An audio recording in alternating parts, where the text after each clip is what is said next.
बिस्मिल्लाहिर्रहमानिर्रहीम। अस्सलामुअलैकुम अज़ीज़ तलबा। कॉस्ट वॉल्यूम प्रॉफिट एनालिसिस के हवाले से हम लोग सीख रहे हैं।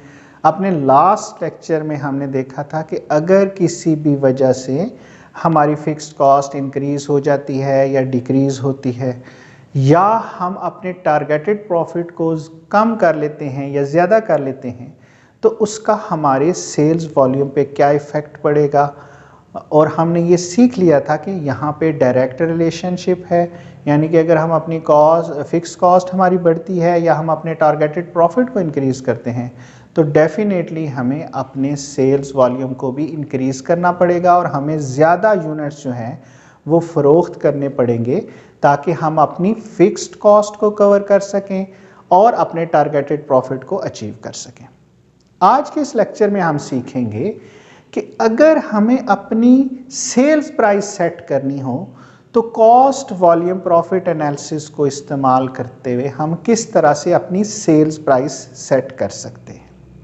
डाटा पे नज़र मार लेते हैं। हमारी variable cost 30 rupees per unit है, फिक्स्ड कॉस्ट हमारी 50,000 है और टारगेटेड प्रॉफिट जो हम अचीव करना चाह रहे हैं वो 10,000 है। यहाँ एक चीज़ याद रखनी है, सेल्स प्राइस उस वक्त सेट कर सकते हैं जब हमें ये मालूम होगा कि हम कितने यूनिट मार्केट में सेल आउट कर सकते हैं। तो इसके लिए मार्केट रिसर्च की जाती है, अपने कंपटीटर को देखा जाता है और उन सारी चीज़ों को हम सामने रखते हुए और उस रिसर्च के थ्रू हम ये फाइंड आउट कर लेते हैं कि हम पोटेंशली कितने यूनिट मार्केट में फ़रोख्त कर सकते हैं।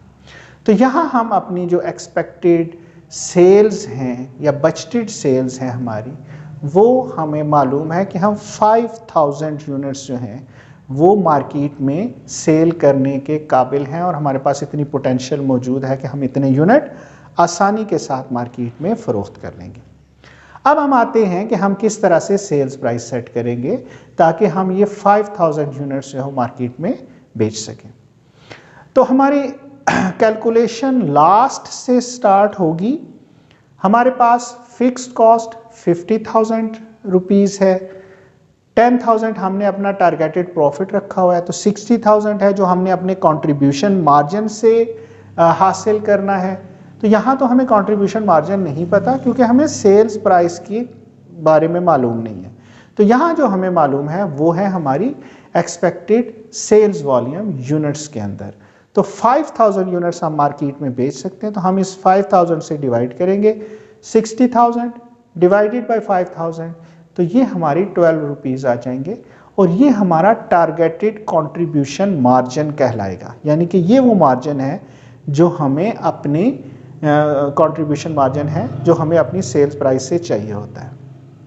अब हम आते हैं कंट्रीब्यूशन मार्जिन किस तरह से कैलकुलेट किया जाता है। सेल्स प्राइस में से हम अपनी वेरिएबल कॉस्ट को माइनस करते हैं तो हमारे पास कंट्रीब्यूशन मार्जिन आ जाता है। अब हमें कंट्रीब्यूशन मार्जिन दिया हुआ है, मालूम हो गया वो 12 रुपीज़ है और हमें अपनी वेरिएबल कॉस्ट का पता है 30 रुपीज़ पर यूनिट है।